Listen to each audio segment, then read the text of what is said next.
So that's why I love this story.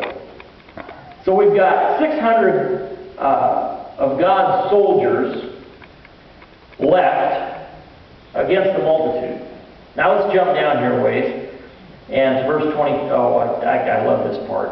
And I won't read it, I'll just tell you because it's faster. The Philistines wouldn't allow the Israelites to have any hardware or have any blacksmiths because they're afraid that they'd start making weapons of war. So it even gives the price schedule here. If you were an Israelite, you had to take your plow or your pick or your shovel or whatever you were working, you had to take it to a Philistine blacksmith and had to sharpen it. And it gives the price here of how much you have to pay for that. And I love this. In verse 22 it says, so that none of the people of Israel had a sword or a spear except for Saul and Jonathan. Okay, now we got 600 men in an army with apparently no weapons. It says there was 2 weapons in the whole place, and that belonged to the king and the king's son. And they were in the military. So if they were the only ones mentioned, it doesn't say Saul and Jonathan and the people of the army had weapons. It just says that Saul and Jonathan were the only ones that had weapons and that had swords.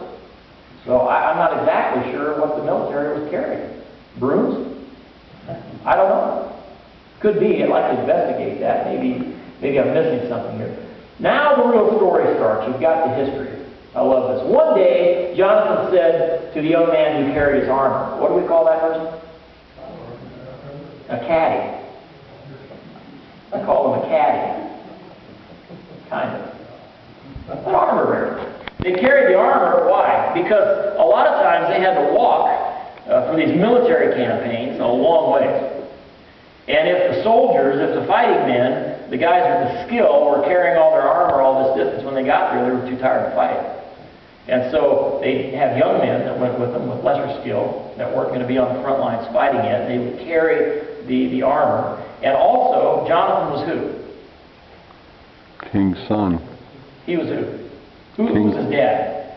King's son. Yeah, the king. So he was the son of the king. I'm sure he had an armor bearer for that reason also. But even the military soldiers at times, they had their armor bearers because they were going to stay fresh for the fight.